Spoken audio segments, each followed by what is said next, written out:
주제는 인플루션스 바이 인플루션스. 제가 학부랑 석사 전공을 전공해서 이제 이번 기회에 이번 시간에 담당하고 있습니다. 오늘 얘기할 내용은 잠깐 이걸 우리가 왜 알아야 되냐에 대해서 잠깐 소개를 해드리고요. 이제 바이오 인포메틱스라는 한 분의 어떤 의미, 뜻을 설명을 해드리고 제가 석사 전공 분야도 기라스를 좀 메인으로 다루고요.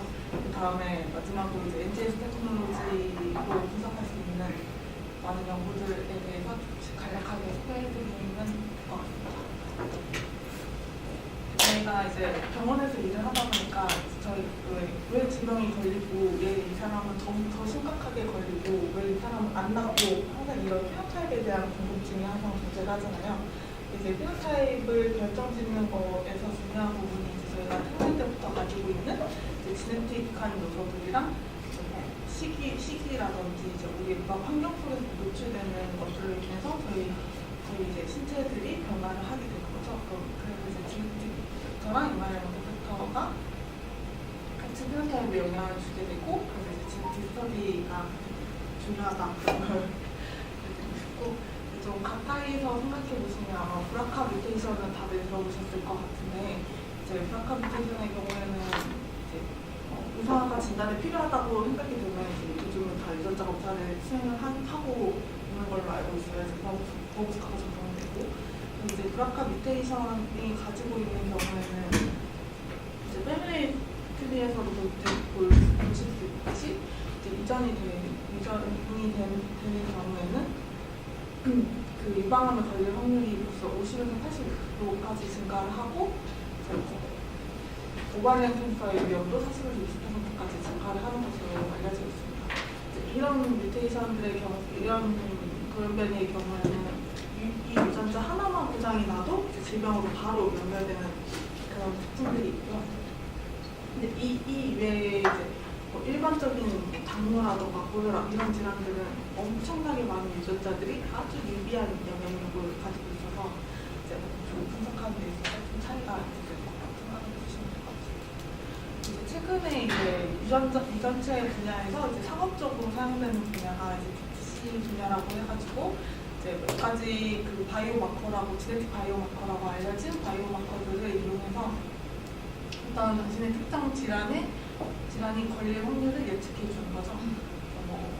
56%까지 증가를 할 수 있습니다. 이런 식으로 예측해 주는 서비스 회사들이 미국에는 대표적으로 트랜스트리가 있고 이제 국내에서도 되게 많은 회사들이 점점 엄청 많이 생겨나고 있는 추세인 것 같습니다. 국내에서 그래도 좀 오래 전부터 해왔던 회사가 테라젠이라는 회사인데 이제 BTC가 저희 나라에서는 이렇게 12항목만 이제 저희가 소비자가 다이렉트로 신청을 해서 받을 수가 있고요. 다른 질환들은 의사가 이제 이거 해보는 게 어때요? 라고 권고를 해서 진단을 내려야지만 검사를 할 수 있는데 이 12항목의 이제 질환이랑은 크게 상관없는 일반적인 성질에 대한 것들에 대해서는 저희가 직접 홈페이지에서 신청을 해서 이제 테스트를 해볼 수가 있어요. 그래서 보시면은 이런 막대기 같은 거를 이제 택배로 오면 이거 이제 침만 긁어서 다시 보내주면 거기서 이제 실험을 해가지고 이런 결과지를 받을 수 있는데 그러면 이제 유전자 검사를 통해서 당신의 유전자형은 TC였고 그 식욕 억제 유전자에 대해서는 당신이 보통인 상태다 이런 식으로 권고를 해주면 이제 리포트를 보고 저희가 해석을 할 수 있겠죠. 저기 식욕 억제 유전자가 실제로 많이 영향을 미치는 그런 유전자 중에 하나인가요? 아니면 지금 31% 정도 나왔는데 예를 들어 저게 레인지가 얼마나 될까요? 이게 그 동일한 유전형을 가지고 있는 사람이 31%라는 뜻이거든요. 그러니까 31% 정도는 사실 보통의 영향인데 거기에 속한다. 네. 사실 이 레퍼런스 논문을 제가 봤는데 오즈는 그렇게 크지 않아요. 뭐 1.2 정도인데 이제 그거를 약간 주의가 그래서 좀 필요하죠. 해석에 있어요. 그렇죠. 그래서 좀 뒤에 좀 다시 그래서 좀 설명을 좀 넣었긴 했거든요. 한계점 이런 걸 넣었는데.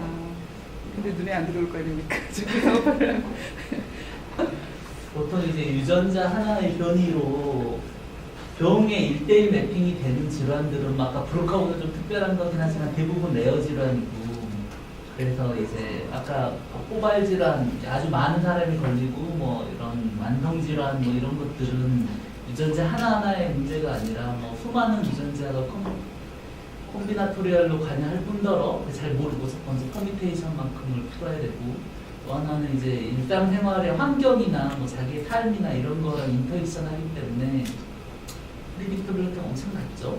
그래서 유전자 자체로 다 풀릴 거라고 생각하는 건 좀 그렇고, 후생 유전화 그래도 요즘 관심이 많죠. 그래서 좀 잠깐 고등학교 생물 시간으로 돌아가기 위해서 이런 걸 배우셨군요. 요즘 수준이 올라갔다니까. 그림을 제일 예쁜 걸로 골라왔는데요. 저희 몸 세포가 이제 발견된 게 300년밖에 안 됐다고 해요. 그런데 생물의 기초 구성단위 있고 사람의 경우에는 60개에서 100쪽의 세포로 이루어져 있다고 합니다. 세포의 구조를 살펴보시면은 가장 중심이 되는 핵이라고 하는 부분이 있고, 이 핵 안에는 이제 염색체라고 하는 DNA 유전 정보를 이제 세포가 담고 있는 염색체라는 단위를 가지고 있는 게가 핵이고요. 밖으로 보이시는 게 엔도플라스틱 레티큘럼이라고 하는 ER이라고 부르는 주머니 같이 생긴 이런 애들이 얘를 핵을 감싸고 있고, 여기에 떠다니는 리보솜들이 DNA를 읽어서 단백질을 생성하는 기능을 하게 되고요. 이 리보솜들이 있고, 그 뒤로는 골지체라고 해서 이 리보솜이 생성하게 도와준 단백질들을 이제 세포 밖으로 내보내게 하는 그런 새로 다른 또 막이 존재해서 핵에서 ER을 통해서 골지체를 통해서 이제 세포 밖으로 어떤 특정 뭐 지질이나 단백질이 이제 뿜어져 나온다고 생각을 하시면 될 것 같습니다. 이제 미토콘드리아라고 해서 많이들 아실 것 같은데, 저희 몸의 이제 호흡을 통해서 에너지를 생성하고 이제 그런 걸 기능하는 세포 소기관이 미토콘드리아가 이렇게 떠다니고 있고요. 좀 핵 안에 자세히 들여다보면 DNA 이제 핵 안에 염색체가 이제 둥둥 떠다니고 있고, DNA라고 하는 애는 이제 염기 4개로 이루어진 줄줄 이렇게 이루어진 시퀀스로 이루어져 있습니다.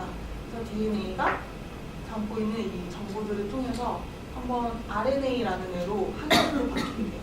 처음 DNA가 이렇게 두 줄로 꼬여 있는데 이제 단백질을 생성해야 된다라는 세포의 그런 시점이 오면 RNA로 해서 이제 한 줄로 풀리게 되고, 이제 RNA 중에서도 이제 그 실질적으로 단백질을 코딩하는 부분만 남게 돼서 이제 코딩하는 부분을 엑손이라고 부르고 코딩하지 않는 부분을 인트론이라고 부르는데, 그러면 인트론 부분을 제거하고 엑손 부분만 남기게 되는 스플라이싱 과정을 거치게 됩니다.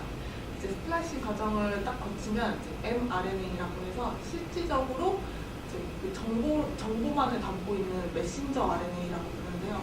이 메신저 RNA가 이제 핵 밖으로 나오게 되고, 아까 그 ER에 있었던 리보솜들이 달라붙어가지고 이제 진짜 단백질을 생산하는 이런 전체적인 이제 센트럴 도그마라고 해서 생물에서는 가장 중심이 되는 띠올이라고 이해하시고 계시면 될 것 같습니다.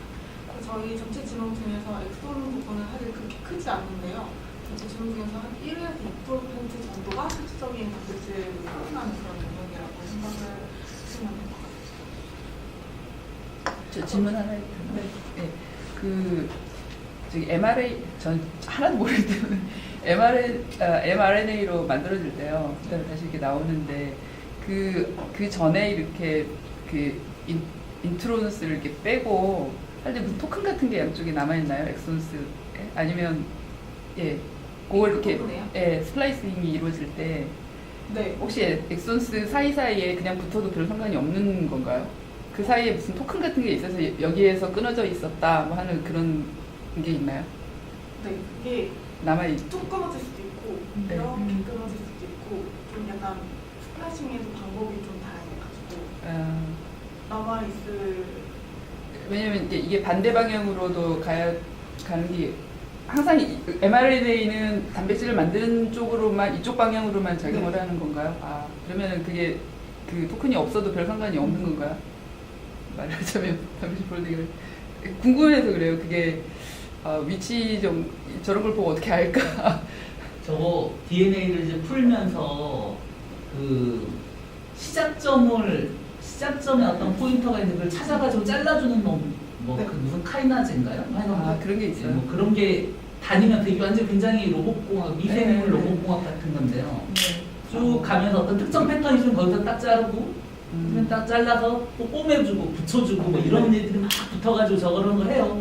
아 근데 그게 어떤 마커가 있어서 그걸 알아내는 게 아니고요? 이 시퀀스 시퀀스 시퀀스 아 그래요? 바코드 같이 이렇게 체킹하고 딱 맞으면 맞으면 하고, 네. 하고 그런 이거 애들이 각각 붙이고 있단 그러죠. 말이죠. 아 네, 저런 하나 이렇게 뮤테이션 돼서 바뀌면 이제 못 그쵸. 찾고 넘어가고 네, 그것들- 이런 것들이 이제 유전 질환이 되겠는데 그러니까 대부분은 이제 98%는 이제 다 이제 유전체와 유전체 사이에 끼어 있는 이제 왜 있는지 잘 모르는데 요즘 조금씩 알려지고 있는 뭐 그런 이제 인트론도 있고 옛날에 이제 필요 없다고 다 버렸는데 요즘엔 또 이제 mRNA 중에 마이크로 RNA라고 miRNA 뭐 이런 것도 떠가지고 그걸로 이제 막 날라다니시는 분들이 많죠 우리나라에. 이제 말씀하신 것처럼 역전사를 하는 경우가 있어요. 네.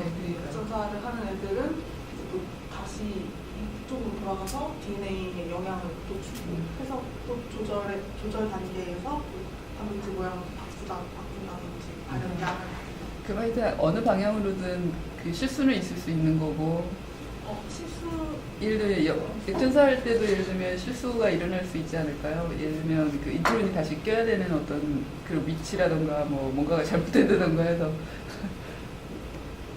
굉장히 역전사가 일어나면 인트로는 어디서 나와요? 그니까요. 잘라서 하는 건 쉬울 것 같은데 붙이는 건 무지 어려울 것 같은데. 그 위치를 알아야만 다시 보는 복구를 걸 할 다시 텐데. 이게 복구를 해야 되는 거잖아요. 네, 복구를 네. 다 아니, 보내는 그때 에러가 많을 치더라도 뭐 없는 걸 갖다 붙여야 되는 아니 근데 제가 알기로 역전사 할 때는 인트론이 없어요. 아, 그냥 그래요? exon에서 바로 그중 나서는 이렇게 어. 역시 프레시. 뭔가 상태에서 역전사. 뭔가 답이 너무 복잡한 좋네요. 더 자세한 건 책을 봐야 알겠습니다. 감사합니다. 시퀀스를 보면 이제 저희가 스크래싱을 해서 데이터를 쭉 얻으면 진짜 말도 안 되는 이런 와 ATC에 다른 줄줄 써있는 팩트로 그냥 줄줄 써있는 이런 상태로 이제 바이오인포메틱스에서는 이제 이런 걸 해석하는 부분이라고 생각해 주시면 될 것 같아요. 이거를 다 뽑으면 몇 개나 돼요? 인트론까지 포함해서. 풀 지금 풀 지놈을 다 뽑으면 지금 기술로 다 뽑을 수는 있어요. 몇 기가인가 정말 모르겠는데 뭐 4조 개라는 얘기가 있던데 오, 네, 이 하나하나 아까 거기서 2%만 실제로 엑솜이라고 그러면 이게 길이가 베리어블한 걸 보면 사람 유전체 DNA가 뭐 픽스돼 있지는 않은지도 모르겠는데 어쨌든 그 순간은 픽스돼 있다고 치고 셀프 하나를 꺼내서 크로모좀 다 풀어가지고 DNA 타래를 다 풀면은 한 줄로 딱 될 거잖아요. 결론적으로. 근데 이게 이 기술적인 문제 때문에 결국 보고 싶지 않은 부분은 다 날려버리거든요. 네. 이게 이렇게 줄줄줄 나오는 게 아니라 이제 실험에 성공한 부분만 또 남게 네, 돼서 예, 결국은 미스인도가 자꾸 생길 것 같고. 이게 그 개수를 해서 확인을 하는 거거든요. C가 C를 DNA C라고 되어 있는 게 잔뜩이면 C라고 코를 하고 G라고 되어 있는 사람은 G라고 코를 하고 이런 식인데 이제 뭐 그래서 개수는 정확히 그러니까 뭐 일루미나가 새로 만든 NGF 장비들이 이거를 막 패러럴하게 한 다음에 나중에 다 뜯어서 붙이고 네. 꼬매고 해가지고 어찌됐든 만든다고 하는데 그랬을 때 우리가 생각하는 이제 크로모점 30 몇 개의 아주 예쁘게 조각 있는 그런 크로모점은 아닐 것 같은 느낌이고 그런 시퀀스는 아닐 것 같아서 네. 30억 베이스 페어랍니다. 30억 제로 30억 개밖에 안 돼요? 베이스 페어. 아 베이스 페어가요?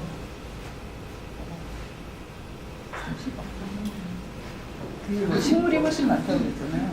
네 그것도 신기한 거 아니, 맞죠? 저 사이즈로 이제 저장했을 때 공간이 얼마 차지인가 궁금한 거예요. 네. 이걸 몇 개 올려가지고 이제 진짜 우리가 계산할 수 있는 파워가 되는지 안 되는지 궁금한데 제가 알기로 몇 기가 조준을 몇백 기가 조준을 기억이 나는데 다른 사람 기계 계속 발전해서 계속 더 늘어날 것 같긴 한데. 완전 로우 데이터는 몇백 기가. 맞죠? 몇백 기가요. 그냥 완전 진짜 쫙 테스트를 풀어가지고 딱 저장하면 그 용량이 몇백 기가예요. 그 로우 데이터를 하면 꼬매지지 않는 네, 꼬매지지 않아요. 그냥 다 조각나 있는 데이터를 얘기하는 거죠.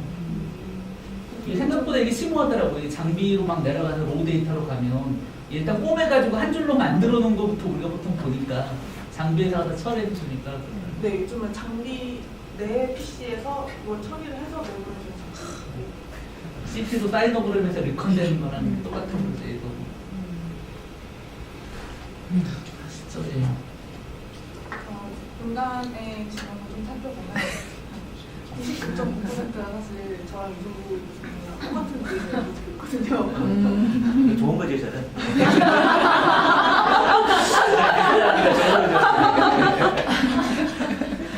갖고 싶어? 엄청 0.1%의 베리에이션만이 저랑 이종구 교수님과 다르게 생긴 걸 대처하고 있는 거죠, 사실은. 그래서 원숭이랑 얼마 닮아요? 달라요. 영장.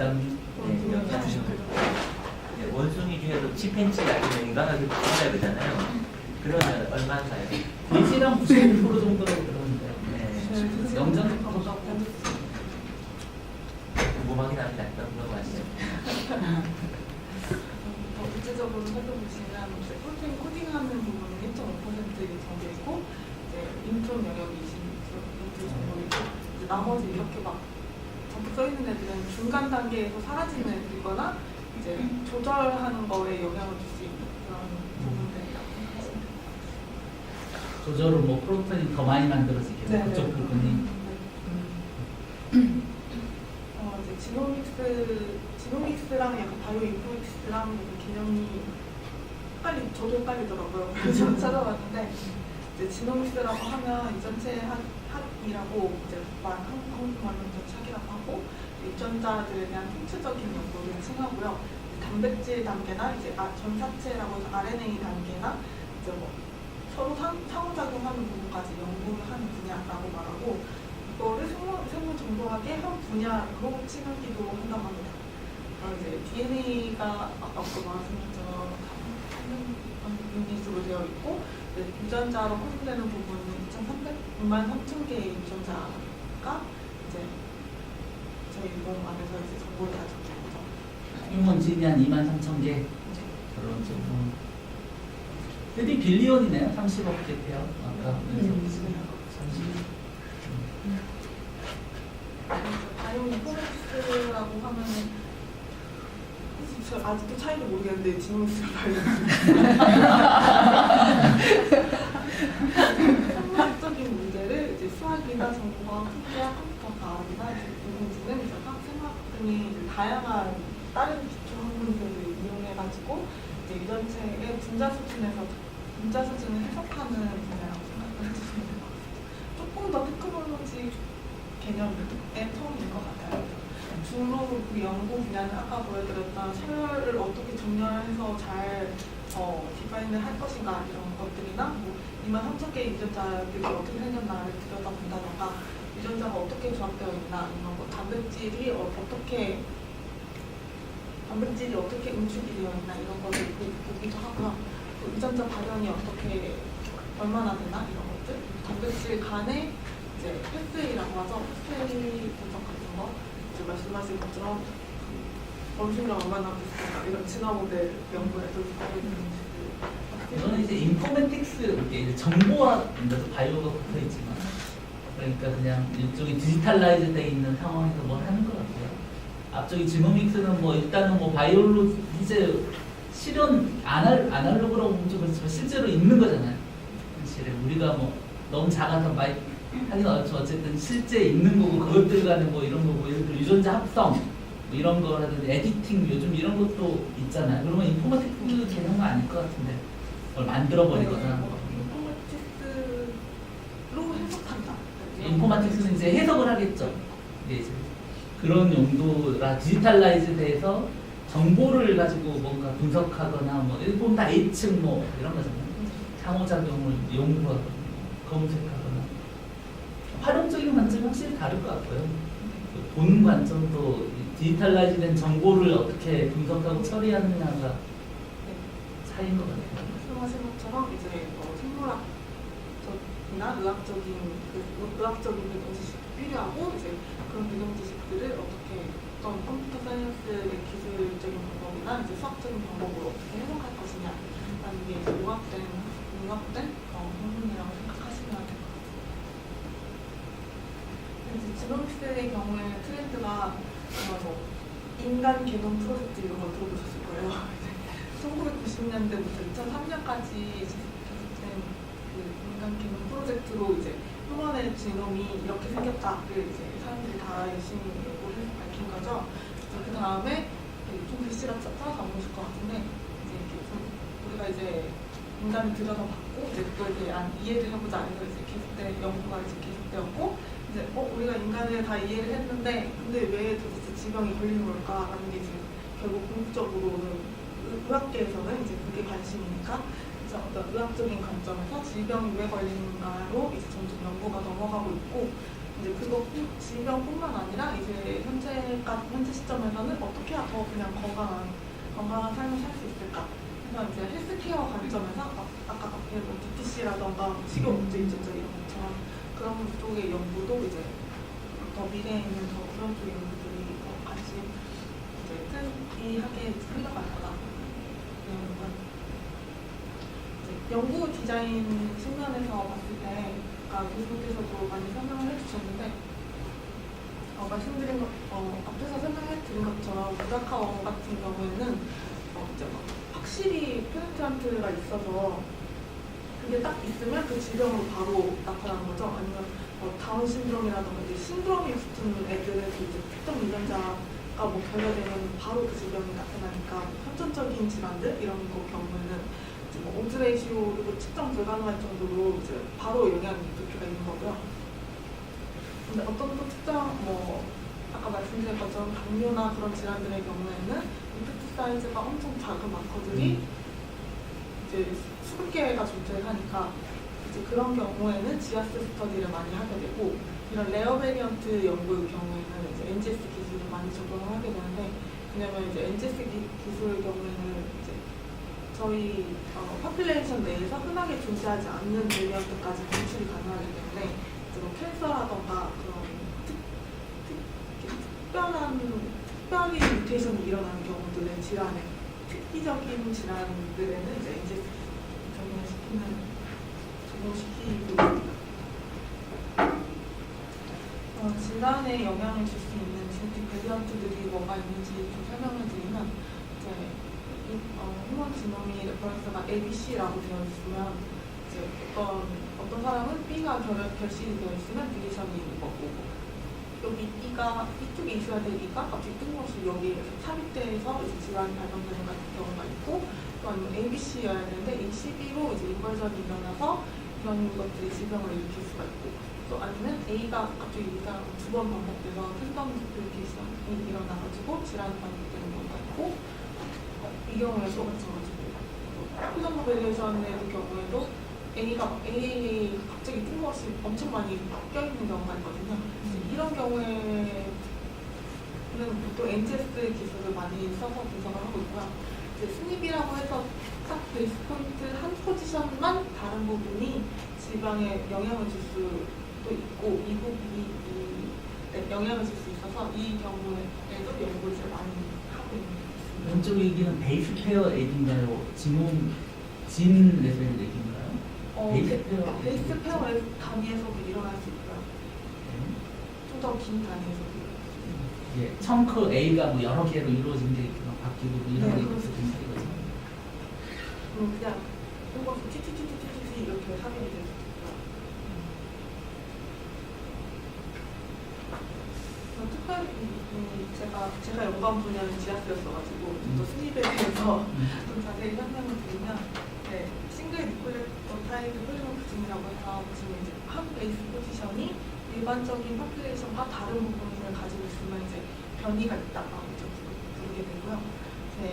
DNA 연기 중에서 300만 개 전체 아까 30개 베이스 페어 중에서 300만 개 정도가 이제 스닙이라고 이미 휴먼 게놈 프로젝트를 통해서 찾아진 부분이 있어서 이제 그 부분에 대한 연구가 휴먼끼리 다른 0.1%를 얘기하는 건 거죠? 네, 1% 이상 다른 부분을 스닙이라고 부르고요. 아, 전체 파퓰레이션의 네. 1% 이상 다른. 네, 그렇죠. 하나만 달라도 대부분 다 똑같은데 한 명만 다르면 안 한다 네, 이거죠. 네. 그러면 다 영향을 줄 수 있을까요?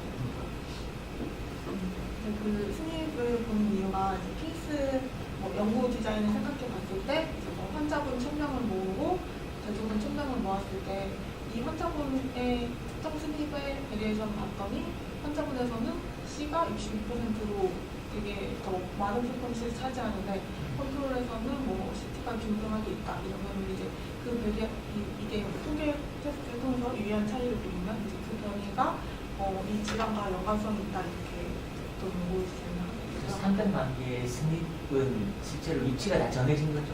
네. 시간들에 그래 어떤 프로토콜을 쫙 넣어주면 이제 칩 같은 데다 이렇게 하면 그게 쫙 나오는 거죠. 네, 이미 다. 코리안 칩 전에 보니까 이제 한범규 선생님이랑 같이 연구를 했었는데 그때 코리안 칩 같은 경우는 코리안에 잘 이제 저 스닙을 뽑을 수 있는 칩인 거예요. 거기다 이제 유전자를 딱 넣어주면 피 같은 걸 넣어주면 쫙 분석을 해주는 거죠. 근데 오류가 있긴 한데 저기 한 300만 개나 되기 때문에 좀 오류가 있더라도 분석은 가능하다는 거죠. 관심 있는 건 그랬지. 말씀해주신 것처럼 이제 한국인에서의 스닙이랑 유러피안에서 스닙이 좀 다를 수가 있어요.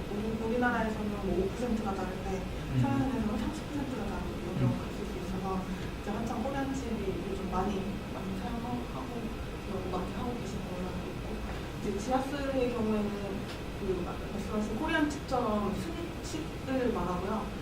이거는 이제 나노 포어라고 해가지고 엄청 작은 구멍을 뚫어놔서 이미 알려진 베이스 페어들에 비해서 이제 실험을 진행을 하게 되는 기술이고요. NGS의 경우에는 그냥 이제 무작정 다 읽어보자 해서 그냥 시퀀싱을 추측이는 그런 기술이라고 보시면 됩니다. NGS의 경우에는 기존에 알려지지 않는 노블 베리언트를 찾을 수가 있고 좀 조절도 이미 조절도 가능하기 때문에 플렉시빌리티가 있고 이제 노블 베리언트 찾을 수 있기 때문에 디스커버리의 기능으로 바꿔주시면 될 것 같고요. 하지만 지아스의 경우에는 대량 생산이 가능하기 때문에 통계적 파워가 훨씬 높다고 보시면 되고 비용적 측면에서도 저렴하고요. 근데 이제 단점이라고 보면은 이미 스닙이라고 보고된 베리언트에 대해서 마스킹이 가능하다는 그런 식의 차이가 있습니다. 이 장비들의 에러율은 얼마예요? 지와스는 스닙 단위 에러율이 있고 NGS는 베이스 페어 단위 에러율이 있거든요. 0.02%가 이렇게 유명해서 0.02%면 지와스가 300만 개니까 30만 개, 3만 개 정도, 이건 3천 개 정도는 에러고 NGS는 아까 몇백, 30억 개라고 그러면 어마어마한 게 에러가 나올 거잖아요. 네, 그래서 이제 페어 단위로는. 전체 중에 레이쇼는 미비하겠지만 근데 그것도 사실 물론 이제 이거를 리피티션에서 매점 확 줄 거고 아니면 통계의 힘에 맡겨서 근데 그 샘플 엄청 커야 되지만 하면은 이제 그런 랜덤 에러일 테니까 대부분 기계에서 나온 에러는 랜덤리스는 날릴 수는 있을 것 같은데 지와스랑 좀 다른 게 아웃풋이 좀 다른 것 같더라고요. NGS 전에 이게 왜 갑자기 NGS는 다 지와스 스터디를 많이 했거든요.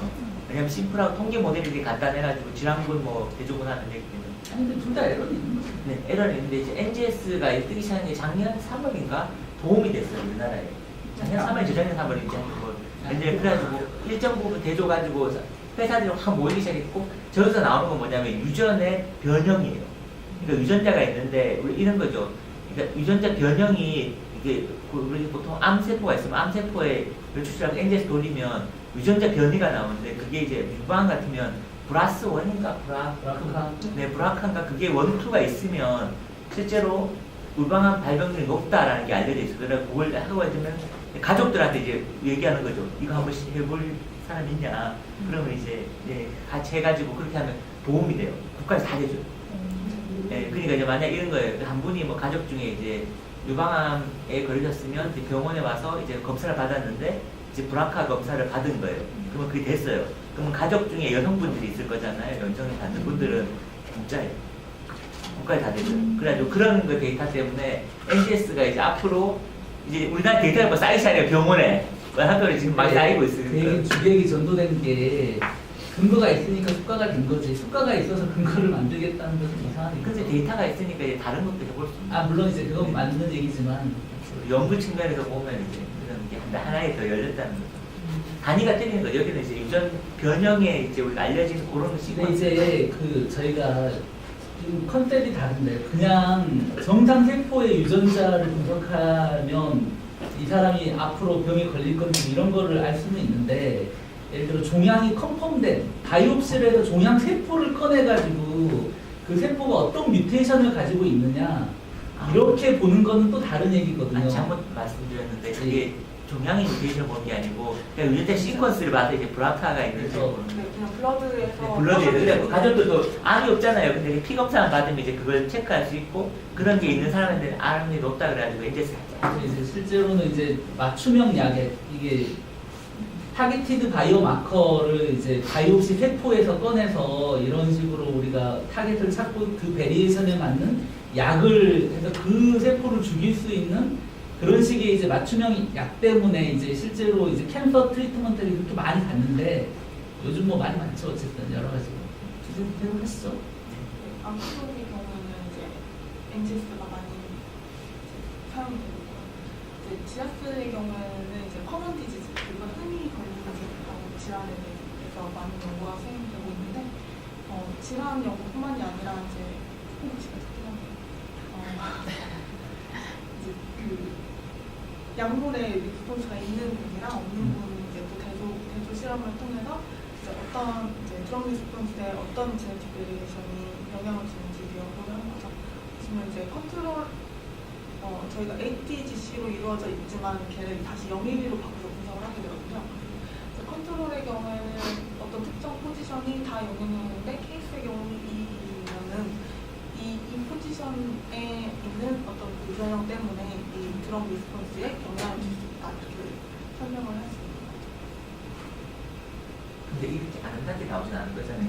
몇 개는 컨트롤 분석이 약간 있을 거고 완벽하게 이렇게 아닌데 그거를 실제 이게 맞냐 안 맞냐 그냥 이렇게 통계인 거죠. 그죠? 네, 그런 거죠. 근데 이게 하이퍼 디멘전이라 통계 멀티플 컴패리즌 이슈가 심각하게 있는 거죠. 말씀하신 것처럼 이것만 가지고 이 마커를 막 테스트해서 그렇습니다라고는 할 수 없는 거죠. 랜덤하게 도 분석은 일반적으로 알 수 있는 그런 로지스틱 내비게이션 분석 방법을 통해서 일반적으로 케이스 컨트롤의 경우에는 분석을 하고요. 지아스의 경우에는 딱 메인 피겨를 처음 그림을 딱 열어보시면 맨하탄 플롯이라고 하는 그림이 나오는데 그 전 지놈에서 어떤 유전자위가 가장 유리한지를 이제 마이너스로 배치해가지고 보여주는 그런 그림을 많이 사용을 하게 되고요.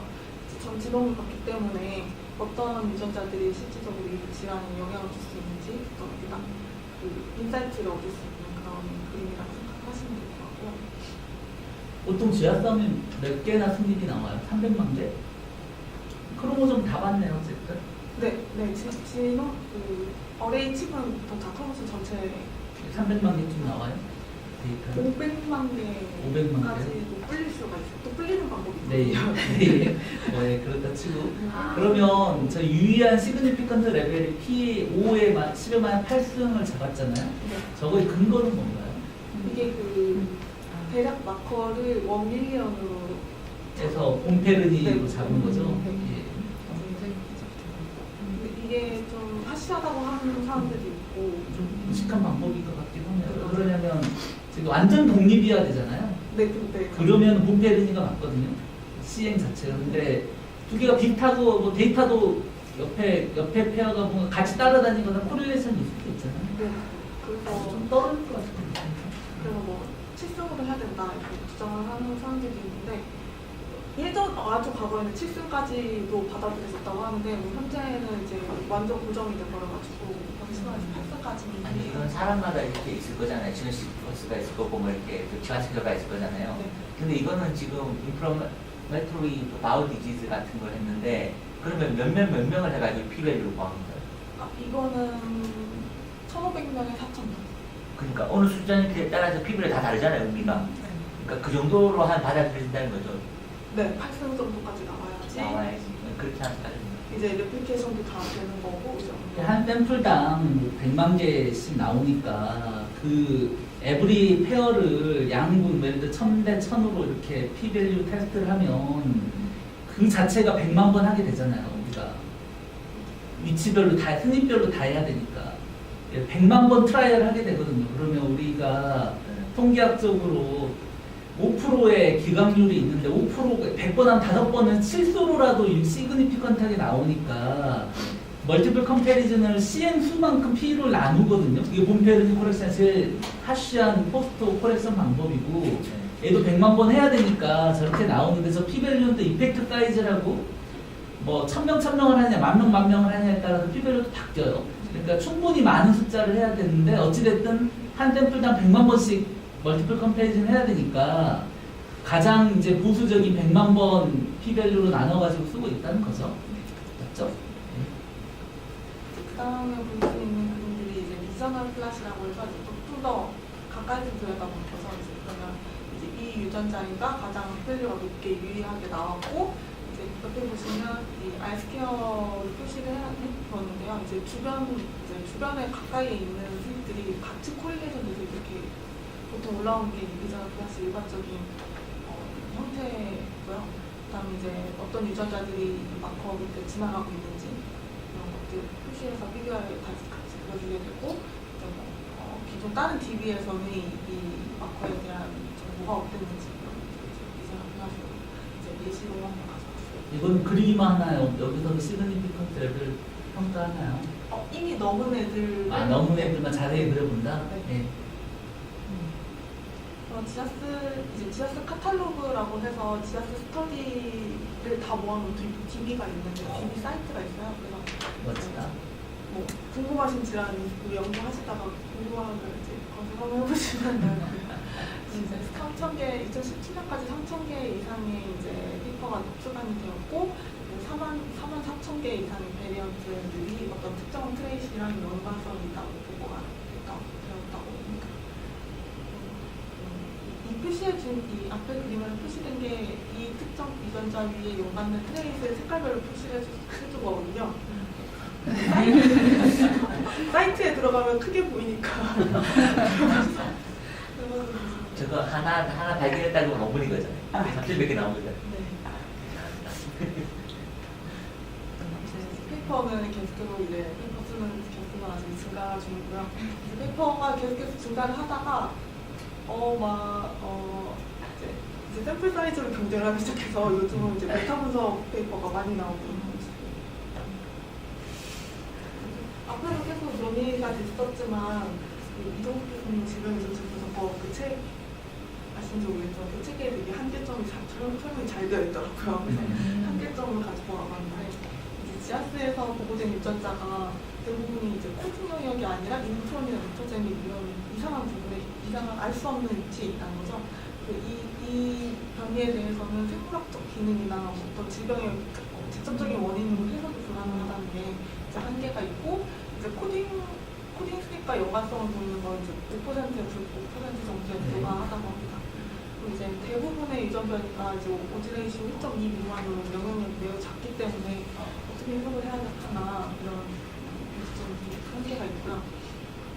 그리고 미싱 헤리터빌리티라는 개념이 또 나오는데 IBD 경우에는 200개 이상의 유전자가 발견이 되는데 그 유전자를 가지고도 이 질환에 대한 유전적인 설명력이 0.04%가 그 정도밖에 안 돼요.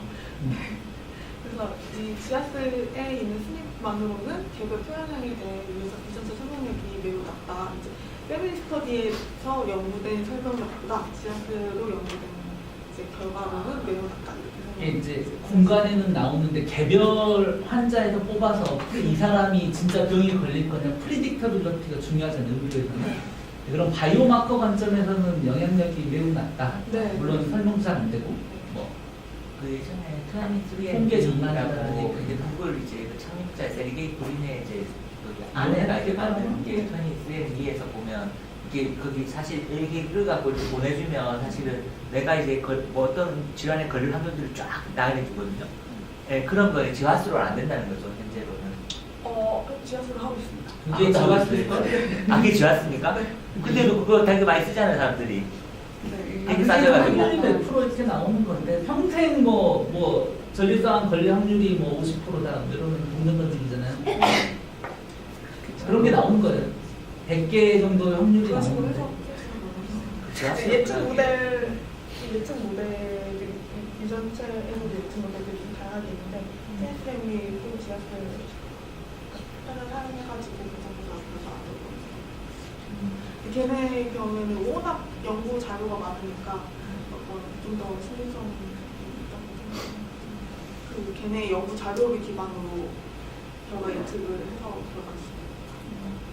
그거 이혼했다고 들었는데. 그건 모르겠습니다. 영향은 제가 상관이 없고요. 저는 뭐라고 이제 상관이 별로 없어요. 네. 투자는 많이 했는데 그분이. 네. 그 건의를 해보면은 이제 스위치 경우에는 이제 레어 베리언트를 심없이 않고 기술적 한계 때문에 그건 건축이 불안해서 이제 NGS로 설명력을 높일 수 있을 것이다 이렇게 설명하고 있고요. 뭐 하나의 표현형에 대해 영향을 줄 수 있는 유전자 개수가 너무 많고 영향력은 너무 적기 때문에 어떤 그 연구에 있어서 굉장히 제한점이 있었던 거죠. 그리고 또 이제 유전자랑 유전자끼리 상호작용을 하는 것이나 어떤 유전자랑 환경적인 요소가 상호작용하는 것들이 적용을 하기 때문에 이제 단일 마커들의 영향력만으로는 질환을 설명하기에는 아직 부족한 시점이고요. 그 표현형에 대해서 이제 에피지네틱한 요소들이 또 작용하는 경우에도 이제 지압수만 가지고는 알 수가 없는 부분이거든요. 이제 공부 방법으로는 결국은 뭐 데이터 사이언스 측면에서도 항상 이제 같은 결과로 나타나게 되는 샘플을 많이 모아서 파워를 올려서 더 많은 마커를 찾자. 근데 저는 본질적으로 이런 어프로치가 성공할 수 있을까요? 데이터는 익스포넨셜리 늘어난다고 쳐도 이거는 어떻게 보면 걔가 이제 케이오틱해서 미래, 예를 들어 지금 내일 기후를 예측하는데 지금 우리가 관측할 수 있는 모든 걸 다 안다고 뭐 1시간 뒤는 정확히 예측할 수 있어도 뭐 하루, 한 달, 1년 그 뒤에 예측이 얼마나 정확할지는 다른 얘기잖아요. 그래서 이것도 과연 DNA 혼자 미래를 다 결정하는 거냐?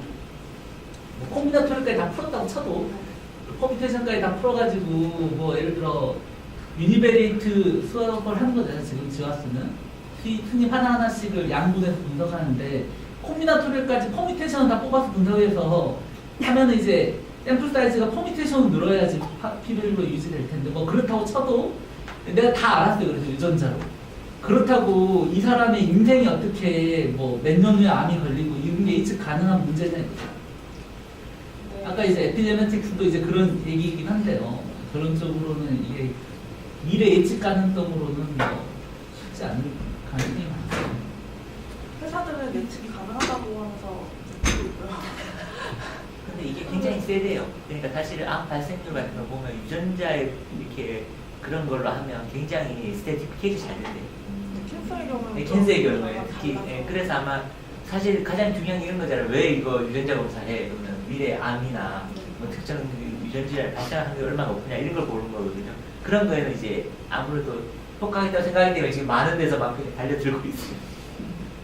캔서 중에 일부 캔서, 일부이긴 하지만 크리티컬한 캔서페야, 브루커 원 뭐 이런 거 말고는 유방암 말고 뭐가 있죠? 하나 좀 더 있는 것 같은데 나머지는 아까 오즈 레이쇼가 2 넘는 게 별로 없어요. 그러니까 네, 이 정도인데 위암은 뭐 식이나 식도, 뭐 소화기는 전부 다 그런 건데 물론 이제 그거에 서스터블한 유전자가 있으면 더 많이 생기겠죠.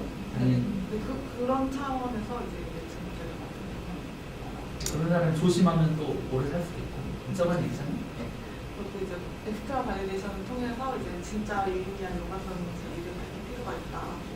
이제 그리고 이제 실질적으로 유전자의 기능을 샘플학 모델 동물에서 이제 샘플학적 차이를까지 규명을 해야 사실은 진짜 이제 질병이나 연관성 영향을 준다라고 이제 밝힐 수 있다. 그래서 이제 지어스로 가지고는 이런 설명까지는 불가능하다. 그러고 보니까 요즘 진 에디팅이나 뭐 진을 아예 처음부터 써버리잖아요. 그런 거 하고 있거든요. 네. 그런 데서 뭐 이런 거 해서 일부러 특정 유전자를 만들어서 네, 쥐를 만들어가지고 하면은 캔버 진짜 생기는 이런 거 하고 있겠네요. 그죠?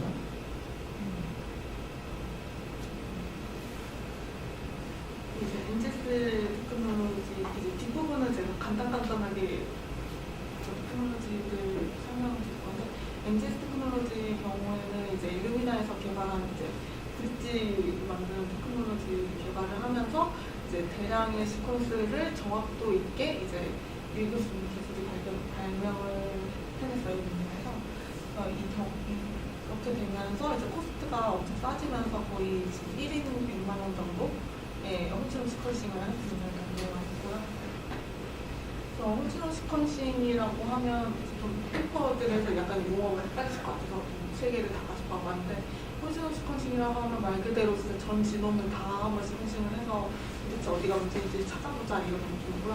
호흡성 시퀀싱은 아까 말씀드린 인트로 부분을 제외한 exon 부분에 있는 영역만을 시퀀싱하는 기술이고 이제 타겟티드 시퀀싱이라고 해서 이제 최근에 이제 암 패널을 해가지고 암에 영향 있는 유전자만 모아가지고 이제 타겟티드 패널을 만들어서 좀 싸게 해서 만들어서 이제 뭐 연구용으로 쓴다던가 뭐 그런 이제 회사에서 이제 뭐 판매용으로 사용하는 이제 그런 타겟티드 시퀀싱인 거고요. 그 NGS 테크놀로지 중에서도 이제 에피제네틱스를 해석하는 방법이 있는데 이제 메틸레이션 시퀀싱이라고 해가지고 이제 그 염색체가 이렇게 응축이 되어 있는데요. 그 응축되어 있는 것보다 응축되어 있는 형태보다 이렇게 살짝 틀려 있으면 훨씬 더 다른 애들이 잘 달라붙었겠죠.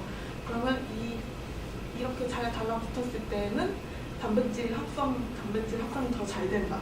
이게 더 많이 전사되고 많이 전사가 되고 이제 발현이 더 많이 된다라는 개념이 있어서 이제 어떤 영역이 메틸레이션이 이 사람은 많이 되어 있고 어떤 영역은 안 되어 있고 이런 걸 이제 시퀀싱을 통해서 이 부분도 파악할 수가 있어서 메틸레이션이 안 돼 있는 게 풀린 건가요?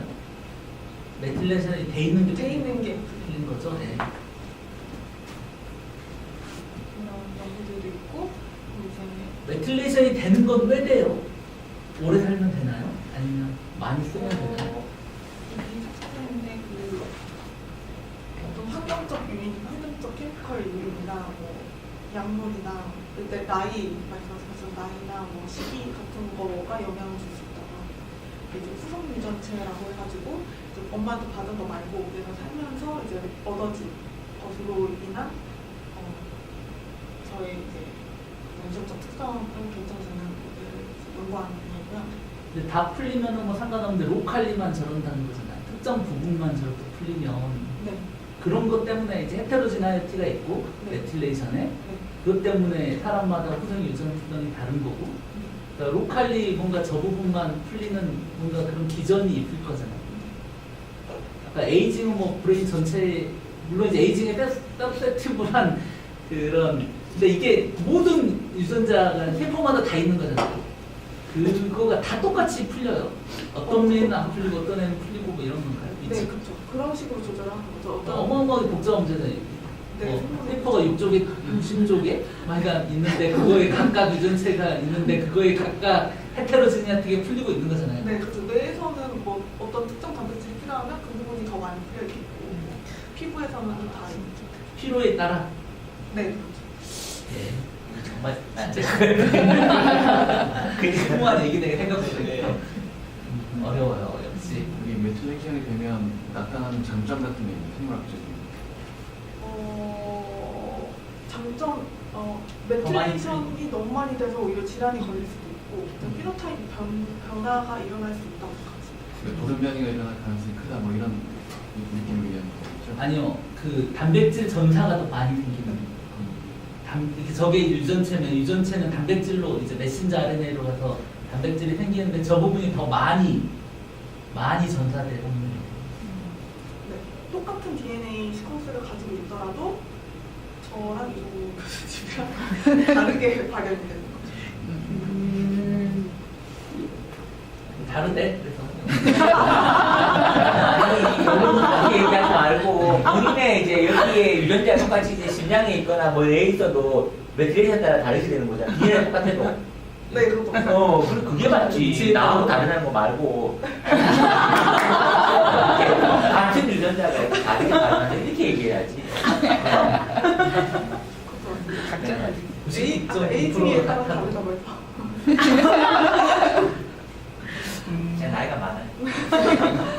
이제 또 그 다음 단계에서 이제 직접적으로 진이 어떻게 발현되는가를 측정하는 또 테크놀로지가 있어서 이제 기존에는 이제 마이크로 어레이라고 하는 방법으로 이제 컨트롤 DNA랑 내 DNA랑 넣어서 이제 발현이 더 많이 되면 뭐 빨간색 형광이 나게, 발현이 덜 되면 초록색 형광이 나게 해서 딱 찍어서 그 양을 측정하는 그런 방법이 있었는데 이제는 이제 RNA를 직접 몇 개인지를 세는 이제 NGS 테크놀로지가 발전을 하면서 RNA 시퀀스까지 가능하게 되면서 이제 RNA가 실질적으로 발현이 몇 개가 되는지를 셀 수 있어서 이제 시퀀싱의 리드를 가지고 이 사람은 단백질 발현이 얼마나 되는지를 측정할 수 있는 이런 연구들이 많이 진행이 됩니다.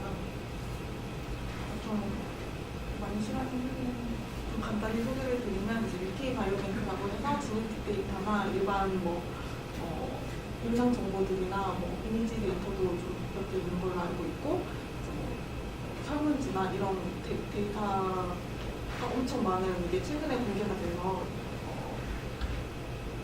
혹시 필요한 데이터가 있으실 것 같은데. 2년 전에 미국에 갔었는데요. 우리 몸지는 이제 그것 때문에 갔었는데 거기에 대부분의 그 연구자들이 면체 연구자들이 다 바이오뱅크용. 근데 어저께 올라온 논문 그 소개만 봤는데요. 네. 이게 이제 이렇게 대규모로 할 때는 인구 전체를 대변을 한다는 게, 그러니까 샘플이 파퓰레이션을 대변한다고 하는 게 큰 전제인데, 그게 이메일에 응답을 한 사람들을 가지고 이 진을 모으는 거를 바이오뱅크를 모으는 거를 진행을 했었기 때문에 그게 바이어스가 있대요. 그런 논문이 나왔다고 해요. 그러면 이제 그게 이메일을 쓸 수 있는 사람, 그러니까 경제적으로 또는 그 교육 수준이 높은 사람들 쪽으로 바이어스가 돼 있는 경향이 있다고 누구나 하는. 비판할 수 있지만 이런 데가 처음이에요. 그렇죠. 예, 전 세계적으로 처음으로 이제 우리나라 상상도 못할 거를 그렇죠. 전부 다 공개했어요. 네. 대단한 거죠. 지금 풀 데이터도 다 공개 이제 그냥 다 신청하려고 전화드릴게요. 이제 이전체 그 약간 휴먼 인간 개론 프로젝트 이후에 나온 데이터베이스 프로젝트들 사이트 해주셔서 이제 약물 관련 딜이 잘 돼 있어서 연구하시다가 이 약물 연구하고 있는데 생각치 기사님 뭐가 연관되는지 궁금하다 지금 좀 들어가서 확인하시면 될 것 같고, 이제 제가 여기 와서는 좀 엄청 운이 좋게도 레디오미스 데이터랑 지니스 데이터가 같이 있는 데이터를 받게 돼서 이제 본격적으로 레디오지니스 연구를 하고 있습니다. 네.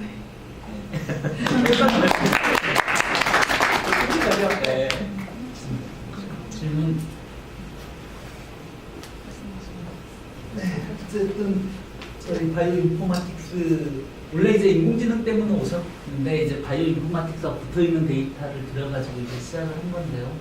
어쨌든 뭐 아까 강의가 너무 재밌어가지고 여기서 더 했으면 좋겠다고 저희가 부탁드려가지고 이제 한 거고.